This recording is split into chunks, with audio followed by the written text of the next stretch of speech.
cheios. Lá, você será uma pessoa pobre, desprovida de tudo, exceto da força espiritual adquirida e da fé em Deus e em seus mentores. Entretanto, se você suportar as provações, será coroado de glória e alegria pela consciência de que, num mundo impuro, você acendeu um foco de chama sagrada de amor a Deus. Lembre-se de que a luta que o espera é árdua e pungente. A hedionda desumana se desmoronará sobre você com toda a sua torpeza. Em troca do bem que você fizer às pessoas, receberá somente o ódio e sofrimento. Apesar disso, do alto de seu desenvolvimento espiritual e da clarividência do mago, você deverá ser piedoso e amar aquelas criaturas que ainda rastejam ao pé da escada da perfeição. Você não deverá condená-las, mas nivelar-se a elas, como um sábio faz diante de um ignorante. Um ser humano comum combate com as mesmas armas, a inimizade é paga com inimizade, o ferimento, com ferimento, pois a multidão é cega, nela imperam e competem entre si os 7 princípios carnais, os assim chamados 7 pecados capitais. E aquele que triunfar sobre esses pecados, estará armado com as 7 virtudes capitais e deverá semear somente o amor, pagar a escuridão com a luz, a ofensa com o bem.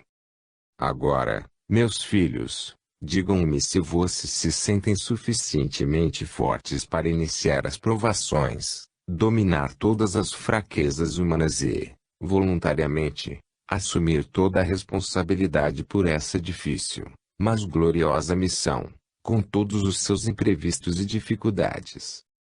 Respondam com sinceridade e lembre-se de que vocês são livres. Nós somente sugerimos essas provações, sem pô-las. Supramati e Dakir ouviram pálidos e confusos. Tudo o que lhes restava de humanos comuns tremia com um sentimento doloroso e horripilante de homens puros, que teriam de partir à cloaca do mal.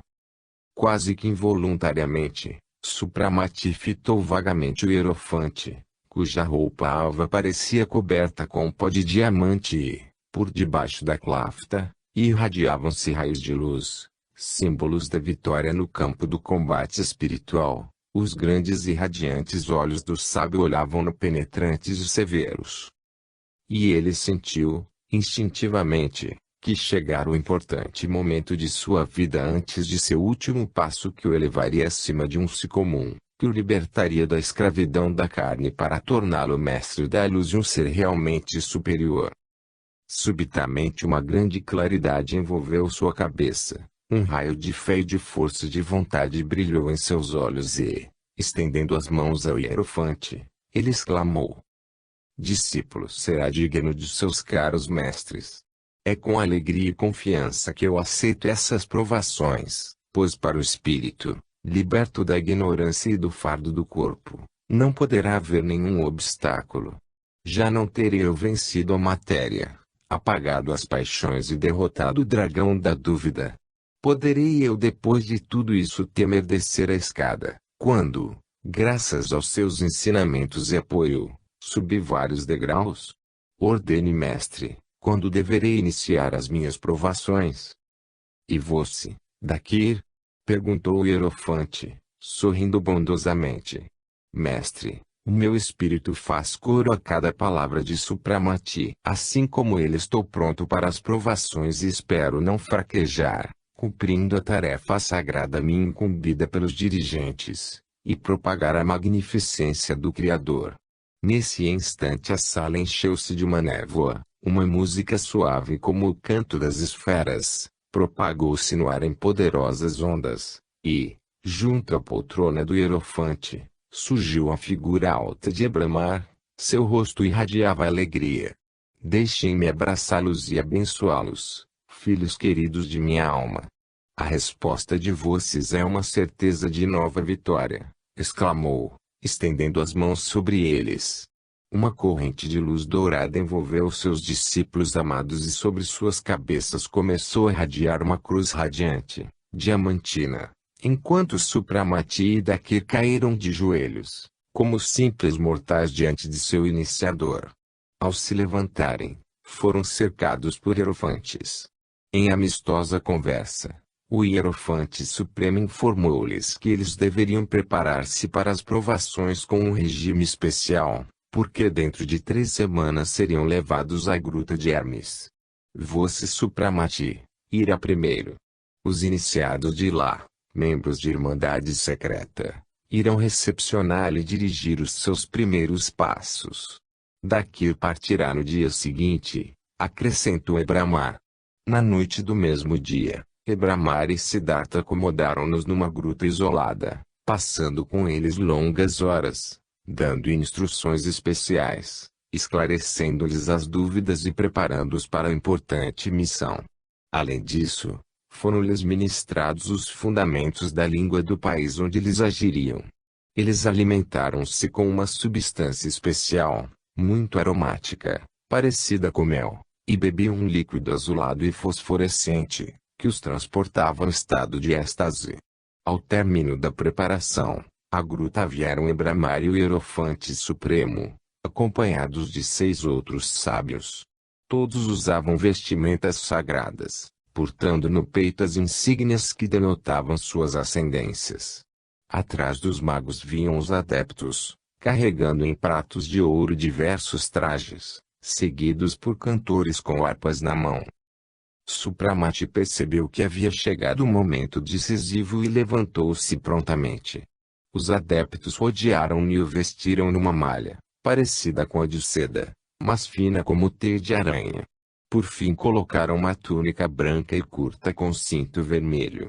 A cabeça ficou descoberta, mas entre os 2 fachos do mago agora reluzia, feito um brilhante gigante, uma cruz, invocada do espaço por Ebramar.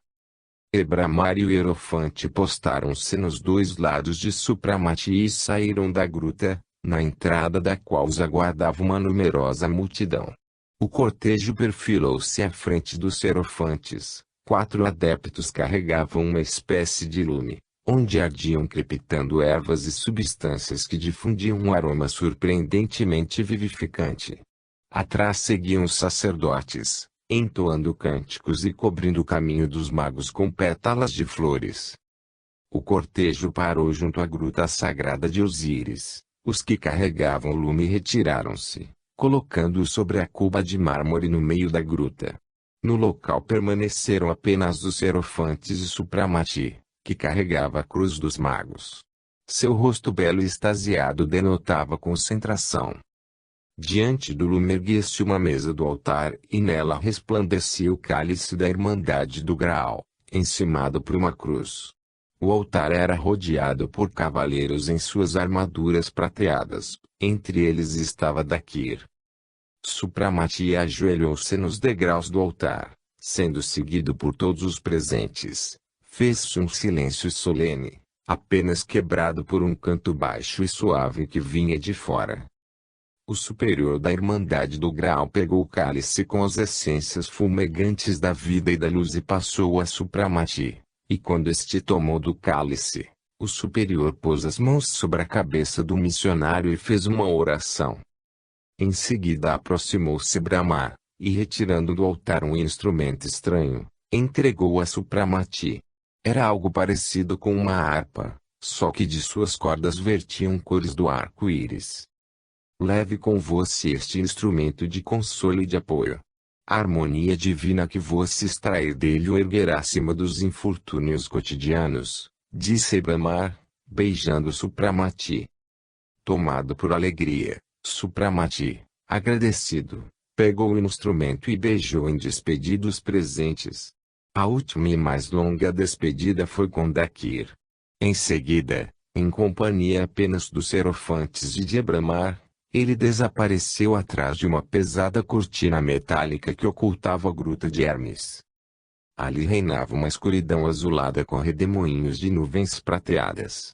Os magos levaram Supramati em um sarcófago aberto, no qual ele deitou sobre uma almofada de pedra.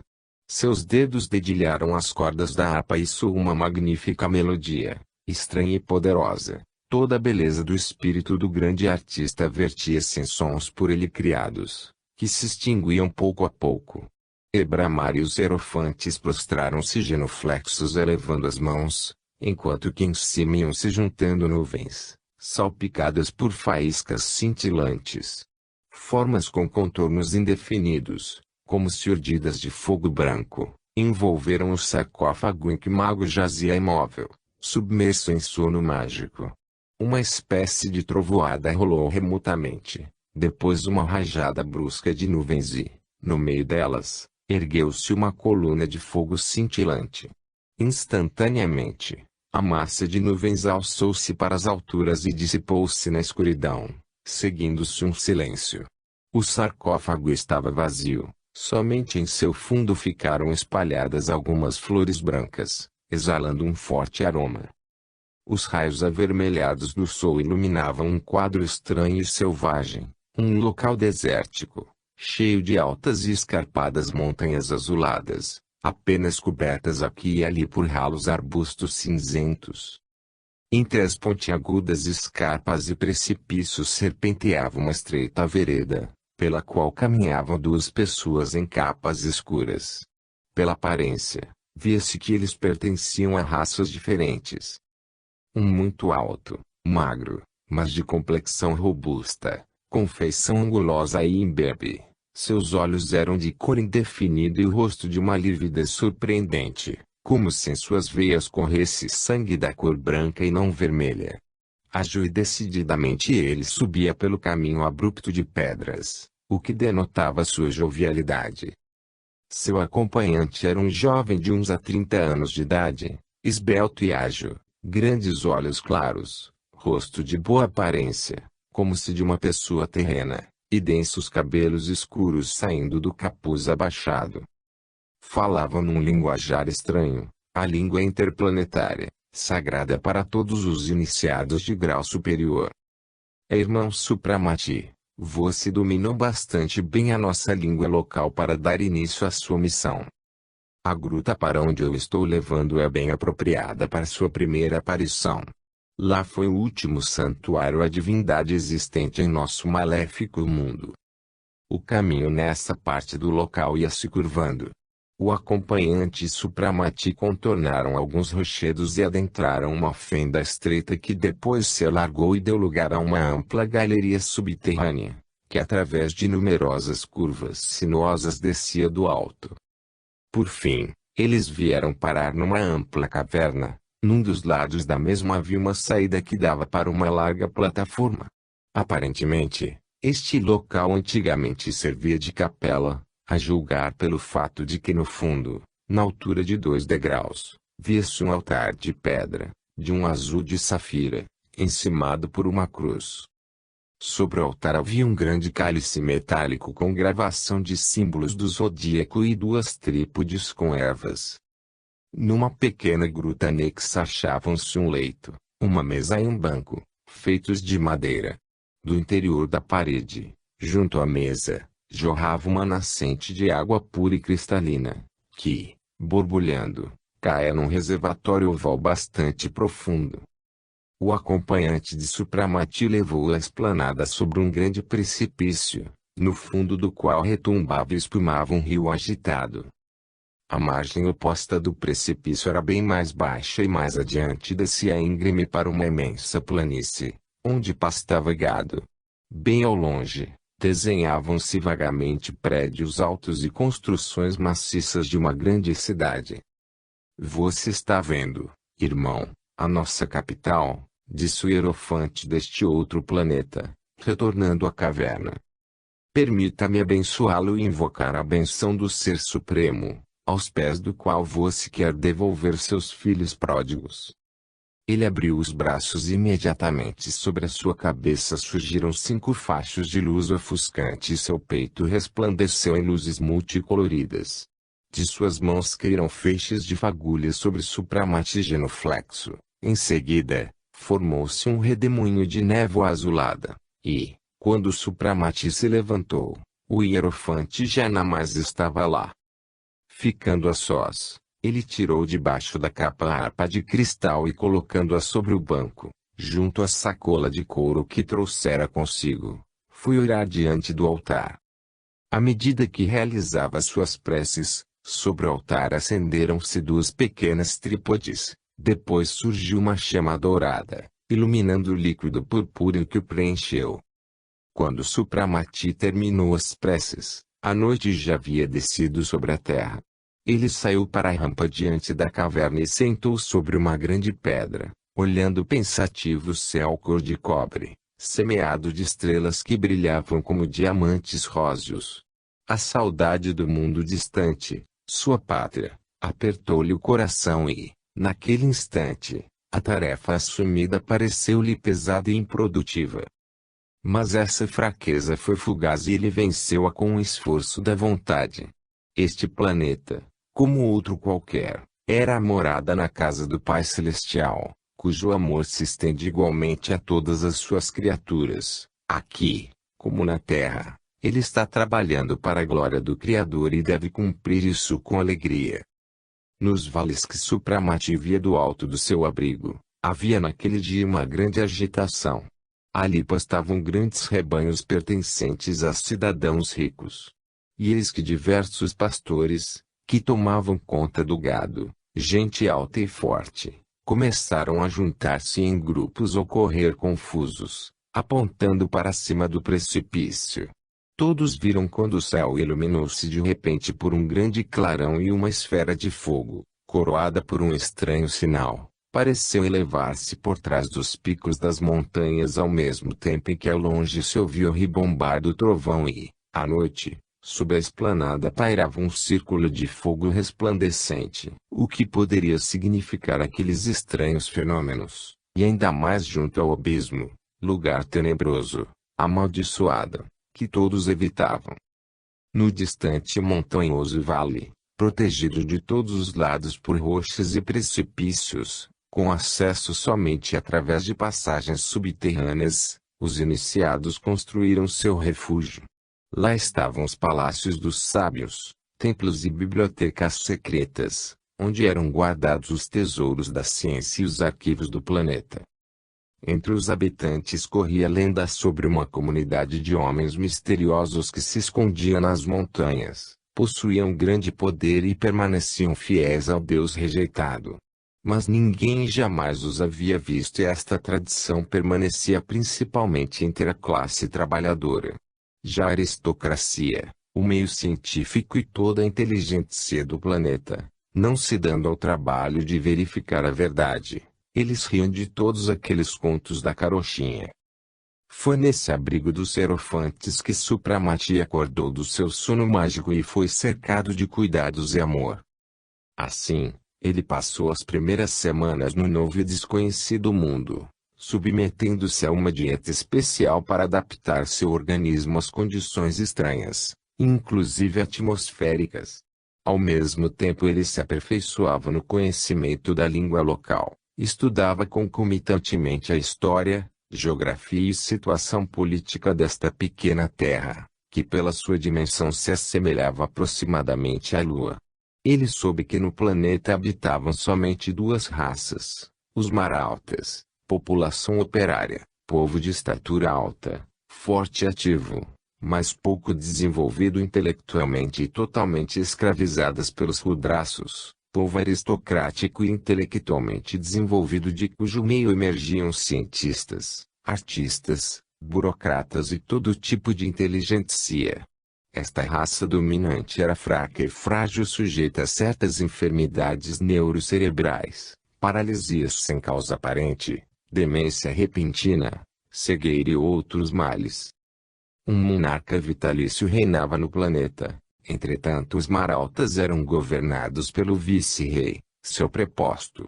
E esse povo monárquico encontrava-se numa situação totalmente excepcional, com pretensão de ser originário de dinastias divinas que na aurora da civilização governavam a Terra e deram início a todas as ciências e artes. Supramati passou seu período de preparação totalmente sozinho, chegando apenas a se relacionar com alguns membros da comunidade, entre os quais um homem de aparência jovem, chamado Sarta, que prometeu visitar Supramati após o mesmo se instalar no local escolhido, e ajudá-lo no estudo das novas condições de vida. No dia seguinte à sua chegada à caverna, Supramati ficou contente com a visita do amigo. Sarta presenteou-o com frutas e ambos acomodaram-se para conversar junto à entrada. Não me é permitido visitá-lo, irmão, pois você deverá fazer tudo sozinho, e a tarefa que você tem pela frente é muito difícil, uma vez que o nosso gênero humano é muito cruel, egoísta e absorvido por coisas materiais, observou Sarta, suspirando. Deus me ajudará e concederá a felicidade de despertar neles a fé, a misericórdia e o amor, retrucou Supramati com certeza inabalável. E vocês nunca tentaram orientar os cegos para o caminho da verdade? É claro que tentamos, mas todas as nossas tentativas foram inúteis. Talvez ainda não tenha chegado a hora. Além do mais, as leis daqui são tão severas que as pessoas têm medo até de ouvir pregações religiosas. Independente disso, os rumores que correm sobre nós são considerados tão absurdos e risíveis que, se alguém suspeitasse de que está vendo um montanhês, como eles nos chamam, daria no pé rapidamente, pois eles estão convencidos de que, regressando à sua primitiva doutrina religiosa, nós lhes enviamos, a cada solenidade, toda a sorte de desgraças, tempestades, inundações, doenças contagiosas e toda espécie de prazeres. Ambos desataram a rir. Esta é a nossa sina, não sermos reconhecidos, observou brincando Supramati. Mas, diga-me, irmão Sarta, quais foram os motivos que levaram seu gênero humano até esse ódio feroz à divindade, que interpôs até barreiras de lei contra o Pai Celeste? Creio que preciso saber isso. Levaria muito tempo para contar tudo em detalhes, entretanto de bom grado relatarei resumidamente o que levou a essa situação lamentável, respondeu Sarta refletindo um pouco. Não há necessidade de contar-lhe que nós tivemos a nossa época de ouro, quando reinavam os iluminados que, tanto nós aqui, como vocês lá chamavam de dinastias divinas. Era um tempo de apogeu da civilização e naturalmente do desenvolvimento de capacidades espirituais. Em seguida, veio a decadência, começaram os abusos com a prática de feitiçaria e magia negra, culminando com a ruptura do governo dos iniciados. À medida que ia se ampliando a prática da magia negra, os instintos sórdidos do homem prevaleceram e agiram sedutoramente. A depravação e crueldade adquiriram dimensões terríveis e o povo beatificado chegou até a prática de sacrifícios humanos. Entretanto, apesar de tudo isso, restava ainda adeptos dos mestres e preceptores do ensinamento das dinastias divinas. A população dividiu-se em dois polos, o de Deus branco e o de Deus negro, loteados para um rei branco e um rei negro. Começaram guerras cruéis, que iam adquirindo, com o decorrer do tempo, caráter cada vez mais selvagem e sangrento. Sob a influência das paixões desenfreadas, os defensores de Deus branco conservaram só o nome de seu partido, esquecendo os princípios básicos e as leis que ele deveria representar. O banditismo, os sacrifícios humanos, a utilização para o mal de todas as forças espirituais criaram uma situação incrível. Foi aí que no cenário mundial apareceu um homem extraordinário, cujo destino era, por fim, transformar o mundo. As reviravoltas cósmicas, em consequência da disseminação do mal, devastaram o nosso planeta. Um dos continentes estava tomado de água e pérfidas enfermidades ceifavam a vida da população. Amokra, esse era o nome do homem, aproveitou-se desse momento angustiante de confusão geral para tomar o poder. Sua origem era obscura. Na época de matanças que precederam a inundação, ele perdera todos os seus parentes. Para consolidar sua posição, ele adotou um pequeno órfão que considerado o filho do antigo rei branco. Medidas enérgicas e sensatas tomadas por ele para restabelecer a ordem, reparar os estragos, desenvolver o comércio e a indústria, logo lhe trouxeram amor e confiança gerais. Então, certo de estar gozando de limitada autoridade, Ele deu início a uma inédita reforma social que excluía até o nome de nossa divindade no planeta. Qualquer profissão de fé do Ser Supremo, fosse ele branco ou negro, foi eliminada. As cerimônias religiosas foram proibidas sob pena de castigos severos, da mesma forma as relações como o mundo invisível, devido ao fato de que qualquer religião, sendo uma relação com seres extraterrenos, somente dava origem à desordem, animosidade, guerras e desencadeava paixões selvagens. Pois, se existia um mundo do além-túmulo que os próprios espíritos libertados do corpo se arranjassem cada um a seu gosto, que fossem recompensados ou expiassem seus pecados, contanto que não perturbassem os vivos. Em função disso, eram sujeitos à queima imediata e, em suma, ao aniquilamento total todos aqueles locais onde aparecessem visões, fossem ouvidos sons ininteligíveis ou ocorressem fenômenos estranhos.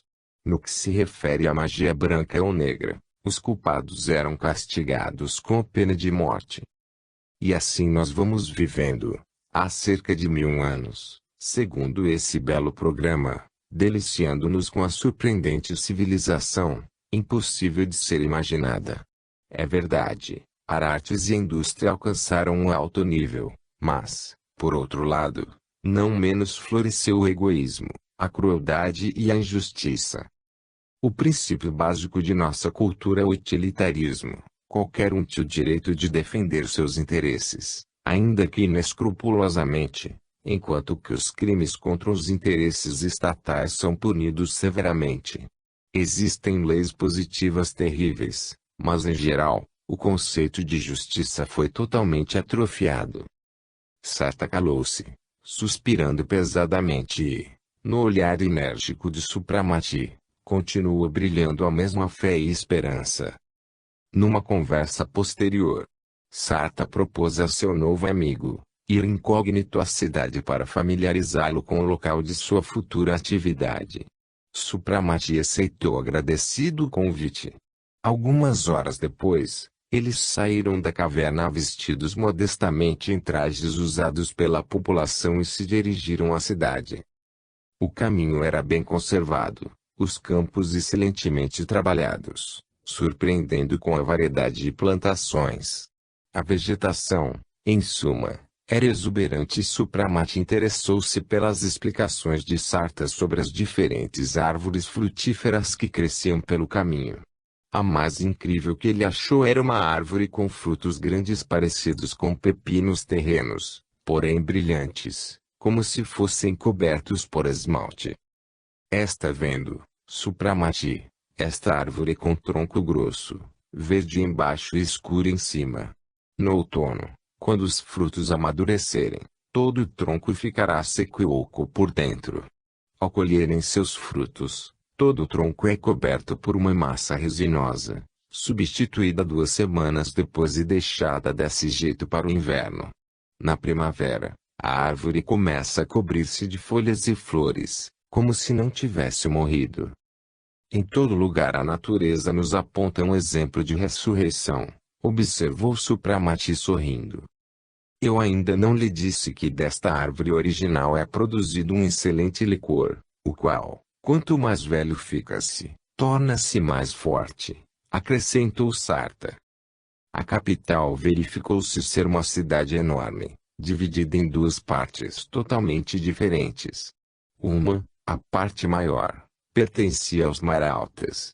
Eles, pelo visto, gostavam de cores vivas, a julgar pelas casas rodeadas de pomares que luziam com as cores azuis, vermelhas, amarelas, e assim, por diante. Da mesma tonalidade eram também os tecidos vendidos em amplos pavilhões redondos, vazados de todos os lados.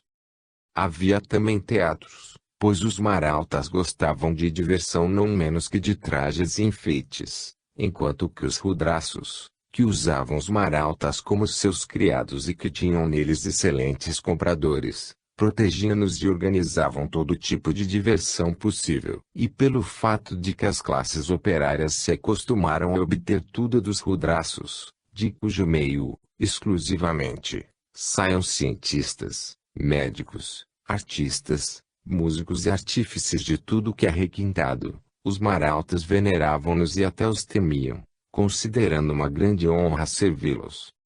A cidade de Rudraços era de tipo diferente, mais elegante e artística, pequenos sobrados, decorados e acabados como objetos de joalheria, mergulhavam na sombra da vegetação exuberante, e até seus moradores diferiam em muito dos altos e fortes marautas.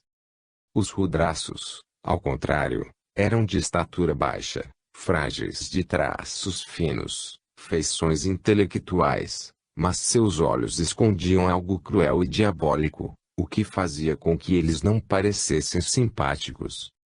Inúmeras vezes a atenção de Supramati foi atraída para faixas largas de tecidos da cor lilás escuro, penduradas nas portas de entrada de algumas casas.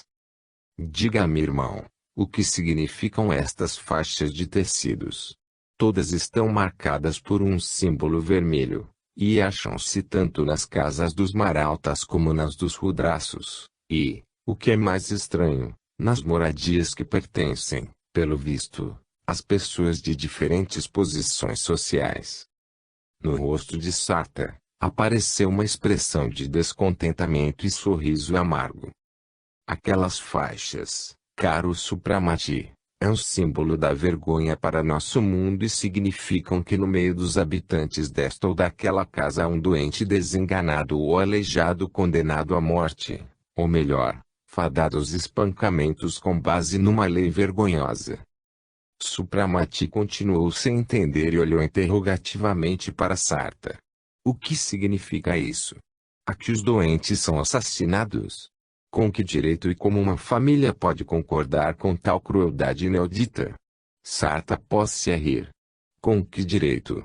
Para o bem da sociedade, mas eu tenho que lhe explicar mais detalhadamente para que você entenda a sutileza utilitária da lei que você chama de cruel. É de seu conhecimento que o ideal espiritual e tudo que se refere às leis divinas é proibido aqui. Isso significa que, livre de qualquer freio ético, a humanidade viu-se definitivamente, em poder dos instintos da carne.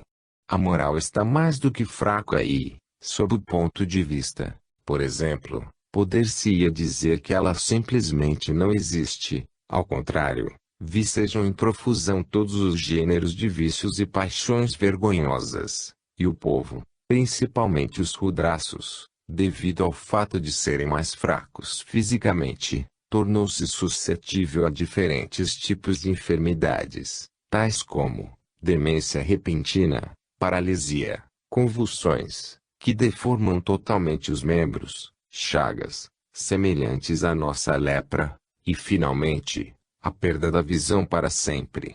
Todas essas doenças são extremamente contagiosas e de difícil tratamento, e, uma vez que os médicos estudam e só conhecem a matéria, podem tratar apenas do corpo, sem buscar qualquer motivo oculto do mal. As doenças motivadas por obsessão, mal olhado de terceiros, sofrimentos espirituais, entre outras, permanecem fora de sua competência.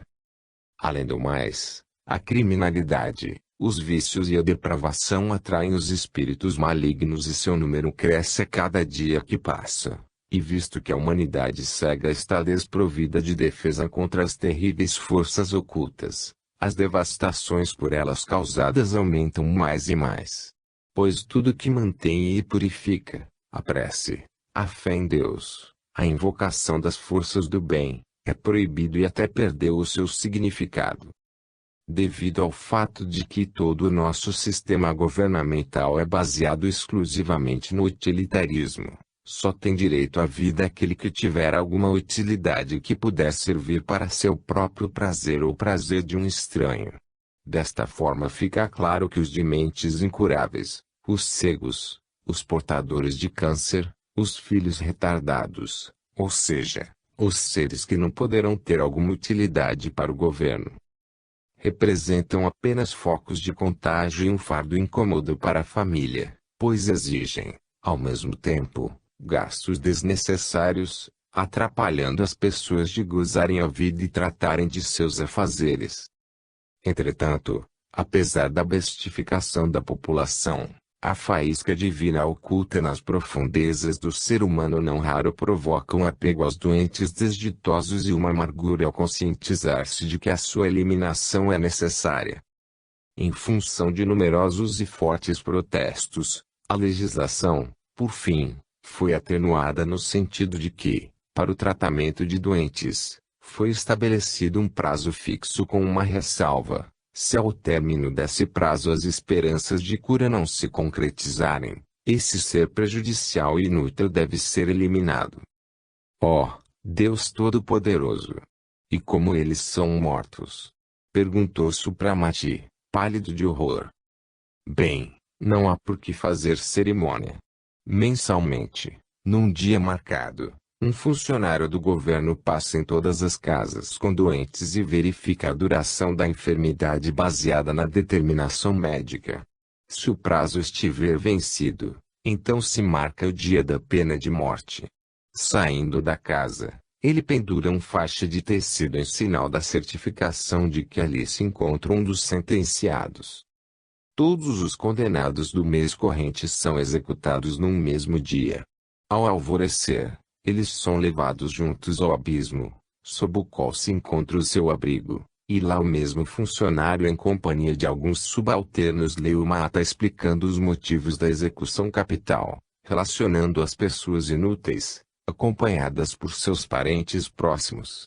Em seguida, dão-lhes uma bebida que as deixa drogadas e as jogam no abismo. Que horror! O abismo já deve estar quase cheio, se no transcorrer de séculos lá são lançadas tantas vítimas. Oh, não! A corrente, cujo barulho se ouve no fundo do precipício, desemboca, pelo visto, numa fenda insondável, arrastando consigo os cadáveres. A propósito, Supramati, você terá a oportunidade de ver tudo isso pessoalmente, pois uma execução semelhante está marcada para amanhã ao alvorecer. Supramati ficou pensativo e em silêncio. Será que nenhuma mãe tenha se revoltado, tenha se insurgido contra essa monstruosidade?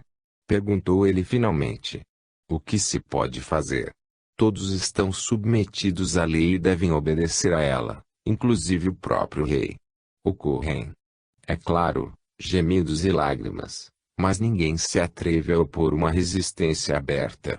Bem, se aqui são severos com os doentes, simplesmente porque são inúteis, que punição, então é dada aos criminosos? Perguntou Supramati a caminho da caverna. Sarta desatou a rir. Com esses a cerimônia menor.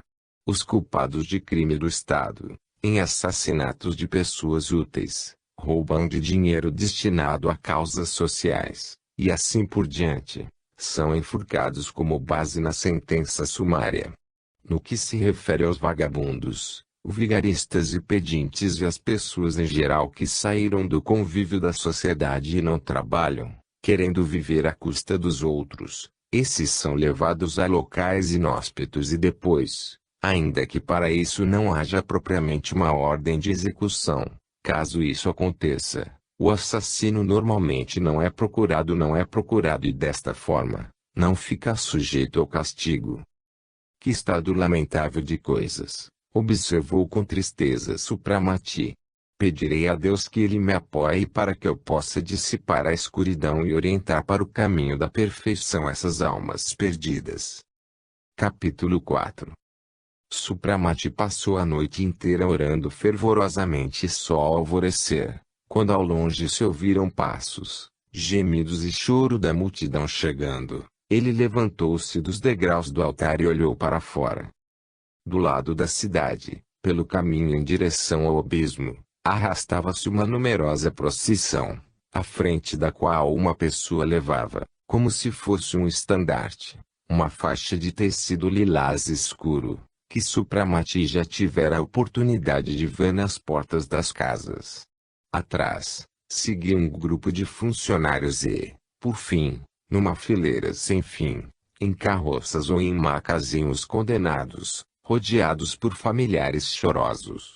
Os mais desesperados, pelo visto, Eram as mulheres carregando filhos aleijados, corcundas e paraplégicos, que se agarravam com as mãozinhas no pescoço de suas mães.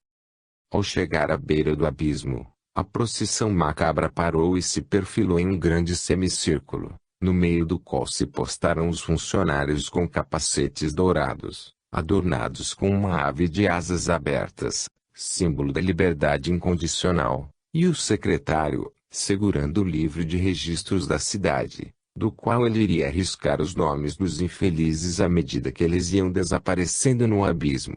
Havia até uma orquestra, mas sua presença destinava-se a abafar com música os gemidos dos presentes e das vítimas, caso alguém, apesar de drogado, ainda tivesse forças para gritar. Em cima de uma mesa, posta adiante, os médicos começaram a distribuir em taças a bebida anteriormente preparada. Quando um dos representantes do governo se preparava para ler a sentença, na esplanada que se erguia sobre o abismo apareceu um homem em trajes brancos com uma harpa na mão. O primeiro raio do sol nascente iluminou com a cor púrpura suas alvas vestimentas, seu belo rosto exaltado e o instrumento de cristal que brilhava feito um diamante. Um minuto após, os dedos finos do homem misterioso tocaram as cordas e ouviu-se então uma melodia estranha, ora suave, ora áspera. A multidão reunida no lado oposto ficou imóvel, como encantada, e todos os olhares se fixaram no músico desconhecido, enquanto este continuava a tocar e cantar. Os sons tornavam-se cada vez mais fortes, enlevando e estremecendo com sua harmonia cada fibra, fazendo despertar sentimentos vagos e desconhecidos, elevando o espírito dos homens e amolecendo-os como cera. A multidão, incluindo os funcionários, como sob hipnose, começou aos poucos a se prostrar de joelhos. Centenas de pássaros vindos de todos os lugares sobrevoaram a esplanada e, rodeando destemidamente o músico, pousaram a seus pés e nos ombros. Ele, entretanto, parecia nada notar e continuava a tocar. Agora, dele partia uma névoa azul prateada que o envolvia com larga aura. E desse foco jorravam raios de luz, caindo como serpentinas sobre os enfermos, sendo absorvidos por seus organismos. Então se deu um espetáculo magnífico. Do corpo dos doentes levantaram-se redemoinhos de fumaça negra, e, à medida que os miasmas fétidos se desprendiam de seus organismos, os membros paralisados começaram a se mover, os olhos dos cegos, a recuperar a vista, as feridas, a cicatrizar, e as faces anêmicas e definhadas, a adquirir vitalidade. Sem acreditar em seus olhos, as mães fitavam perplexas seus filhos, que em pouco tempo estariam mortos e agora alegres moviam livremente as mãos e os pés afetados ou endireitavam as costas corcundas ou um corpo curvado. Não passou nenhuma hora e as carroças e as macas ficaram vazias. Todos os condenados, agora devolvidos à vida e ao trabalho por força desconhecida, ajoelhados como todos os outros, contemplavam o misterioso músico repletos de gratidão. Subitamente, os sons interromperam-se. O desconhecido baixou a harpa, olhou satisfeito para a multidão de joelhos e desapareceu no interior da gruta. Como que despertado do feitiço, o povo levantou-se e ouviram-se gritos de alegria. Os familiares dos condenados à morte beijavam seus entes queridos restituídos à vida. Perplexos com os acontecimentos, os funcionários confirmaram que não havia mais doentes, não havendo, portanto, a necessidade de execução, e deram ordens para retornar à cidade. Uma agitação e curiosidade tomaram conta da multidão e cada um era atormentado por uma pergunta: quem poderia ser aquela pessoa que só com sons de uma harpa havia curado doentes desenganados? Ninguém sabia quem ele era e de onde viera, mas, já após algumas horas, em toda a capital corriam relatos sobre o misterioso forasteiro e os seus feitos milagrosos. Os rumores sobre o acontecimento inusitado chegaram até o palácio do rei.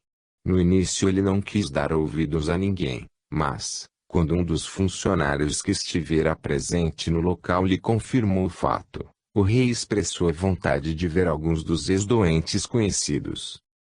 Então levaram ao palácio um homem, outrora paralítico, uma mulher leprosa e cega, uma criança surda-muda, um homem que sofria de convulsões, cujo rosto e membros deformados eram assustadores, e várias outras pessoas anteriormente doentes. Convencido com seus próprios olhos de que todos estavam perfeitamente sádios, o rei mandou que lhes descrevessem o que sentiram durante o processo de cura. Todos unanimemente disseram que tão logo o desconhecido começou a tocar, sentiram uma comichão no corpo inteiro. Em seguida viram raios de cor azulada que desceram em zigue-zague sobre eles e absorveram-se em seus corpos. No mesmo instante, começou a percorrer-lhes uma corrente de fogo, perfurando-os feito flechas pontiagudas, enquanto eles sentiam o bafejo de uma brisa fresca e aromática, que lhes proporcionava um indescritível deleite. De que forma tinha ocorrido a cura? Disso os beneficiados não tinham a menor ideia, mas os sofrimentos haviam cessado, os olhos recuperaram a visão, as mãos e os pés ganharam a flexibilidade. Desapareceu até qualquer vestígio da doença. Ao ficar sozinho com o velho presidente do conselho, um amigo já experimentado, o rei expressou sua preocupação perguntando, meio sem jeito, que pessoa seria aquela e de onde teria vindo?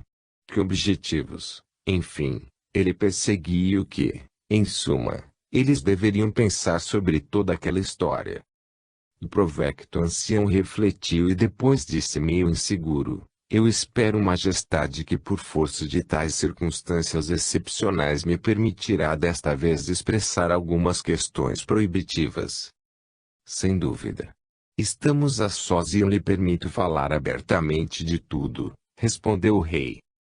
Assim, o próprio lugar, escolhido pelo forasteiro para praticar esses trabalhos surpreendentes, já me leva a tirar as seguintes conclusões. A gruta, onde ele buscou abrigo, era o templo do antigo deus branco. Naquele abismo, segundo dizem, foi lançada a última estátua divina juntamente com o fiel sacerdote que relutara em abandonar o local sagrado. Além da reza que, antes de morrer, ele vaticinou que naquele mesmo lugar seria erguido o primeiro templo da divindade branca e a luz triunfaria sobre as trevas. Preocupa-me o fato de que no futuro ele possa provocar desordens, mas, neste momento, eu creio ser insensato agir com crueldade em relação ao homem que salvou a vida de tantos infelizes. Esperemos e vejamos o que vai acontecer, ponderou o rei depois de refletir. A cidade toda nesse ínterim, estava alvoroçada. Nas casas dos ex-condenados à morte amontoavam-se visitantes e tudo foi tomado por um clima de festa. Os outrora doentes, agora sádios e felizes, circulavam entre os amigos e conhecidos sem apresentar algum cansaço e recontavam as sensações e as impressões vividas por eles e seus familiares, produzidas pelo extraordinário homem. Esses relatos causavam impressões ainda mais fortes nas famílias onde havia enfermos que seriam, com toda certeza, condenados ao extermínio no mês seguinte. Na alma dessas pessoas confrontavam-se o infortúnio que se avizinhava e uma vaga esperança de salvação, pois o coração humano é feito de modo que nenhuma lei legítima pode modificá-lo e arrancar do seu interior os sentimentos de faísca psíquica, indestrutível, colocada pelo Criador. No dia seguinte, uma caravana dirigiu-se ao abismo levando e carregando doentes. Ao chegar ao local, prostrou-se em silêncio de joelhos, ansiosa e sem saber o que fazer. Através de todos aqueles séculos, jamais alguém lhes ensinara como se dirigir a Deus e como se deveria orar. Feito uma manada assustada, eles ficaram de joelhos olhando ansiosos para Supramati, que acabara de aparecer na esplanada sobre o precipício. O coração magnânimo do mago encheu-se de uma profunda misericórdia em relação àqueles infelizes, cruelmente privados de qualquer ideia sobre Deus, que sequer desconfiavam da poderosa força neles adormecida que poderia acender a chama da fé e reuni-los ao Criador. Com os olhos cheios de lágrimas, Supramati contemplava esses deserdados e pobres de espírito que, feito crianças desamparadas, comprimiam-se assustados uns nos outros, olhando para ele com tristeza nos olhos. Uma prece fervorosa verteu-se de sua alma ao Pai onipresente para dar-lhe forças para salvar os infortunados, devolver-lhes a mais valiosa das dádivas, a inesgotável riqueza a todos acessível, a fé em Deus e o amor ao bem. Nesse instante, no coração de Supramati, que nada mais era que o próprio mundo ali enviado, despertou o amor a esses habitantes de outra terra e ele sentiu claramente uma afinidade fraterna que unia todos os seres de todos os mundos e todas as esferas, desde um átomo até o arcanjo, como uma corrente indivisível, a qual, como um raio cintilante, irradiava-se do coração do Eterno, percorria todos os sistemas e retornava à sua fonte primitiva. Então, era esse o grande mistério do sopro divino que, à semelhança da chama que acende milhares de outras, nunca se extingue, mas se transfere de um átomo a outro, animando a matéria e extraindo do protoplasma um mago com conhecimentos perfeitos. Nesse momento de elevado significado, Supramati compreendeu a recôndita e divina ideia, lançar no exato momento da criação, no pequeno e frágil ser, o poderoso sentimento do amor que une as pessoas e os mundos, a alavanca da criação. Tudo que até aquele momento era obscuro tornou-se claro, o peso da missão aliviava-se, a tarefa por ele assumida já não era uma obrigação, mas se constituía em felicidade de poder fazer o bem àqueles que amava. Entre ele e os pobres de espírito, que se dobraram de joelhos diante dele, formou-se, graças à comiseração, um poderoso elo que unia os seres de Deus. Uma imensa alegria invadiu o coração do profeta, sua missão tornava-se maravilhosa e ele recebia a recompensa. Toda a aura de Supramati encheu-se de fulgores dourados e todo o seu ser respirava com força gigantesca. Ele pegou a harpa e os sons por ela tirados eram a música das esferas, uma vibração poderosa que subjugava os elementos da natureza e reunia os mundos. Como uma corrente de fogo, sua poderosa vontade transmitia-se à multidão ignara que ele contemplava com amor. Todos os olhares estavam pregados à figura branca do mago, lágrimas corriam e ninguém suspeitava que aquilo fosse o despertar da alma com o orvalho dadivoso que neles reacenderia a fé no Criador. Todos os enfermos ficaram curados e o fluido da força vivificante que se irradiava de Supramati era tão forte que até o tronco de uma velha e ressequida árvore, junto ao abismo, voltou à vida e se encheu de seiva. Esse novo milagre provocou uma estupenda admiração e os relatos a respeito do homem sobrenatural, que vivia na gruta, ganharam repercussão lendária. Essa agitação chegou novamente ao palácio, visto que ainda, entre os que tiveram a cura milagrosa, encontrava-se a jovem médica, amiga da princesa Vispala, neta do rei. O rei, de nome Nikazadi, já era velho e seus dois únicos filhos foram vítimas da terrível lei, descrita anteriormente. Os príncipes sofriam de incurável doença e, não obstante a sua elevada posição, perderam, sequencialmente, as suas vidas no abismo. Restava ao velho monarca apenas a sua neta, sua herdeira, filha do caçula, pela qual nutria uma excepcional adoração. Vispala era uma moça encantadora, no auge da juvenil beleza, e médica, desde a infância, era sua melhor amiga. A ideia de perdê-la custou à jovem princesa muitas lágrimas, podendo-se imaginar o quanto ela ficou feliz ao ver sua amiga totalmente saudável. Vispala enchia de perguntas sobre o misterioso homem que fazia tantos milagres, enquanto médica, feliz com a cura, descrevia entusiasmada como era Supramati. Jamais eu vira um homem tão belo. E o que é surpreendente é que ele em nada se parece com os nossos homens. Ainda que seu rosto seja pálido, percebe-se que seu sangue é vermelho, pois as faces estavam rosadas. Seus cabelos são ondulados e de cor indefinida, de tonalidade dourada. Seus olhos. É difícil descrevê-los. Só mesmo vendo. Eles parecem respirar fogo, mas expressam tal vigor físico e ao mesmo tempo tanta bondade que eu poderia ficar a vida inteira ajoelhada admirando-os, dizia a médica. Eu preciso vê-lo, exclamou Vispala, e seus olhos brilharam. Mas como e de que jeito? Não há nada mais simples, princesa.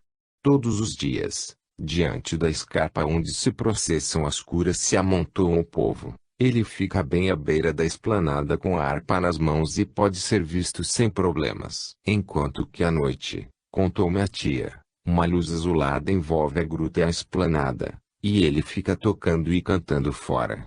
Jamais alguém ouvira cantos semelhantes. Cada fibra parece estremecer. No coração sente-se um comichão e as ideias mais estranhas vêm à mente.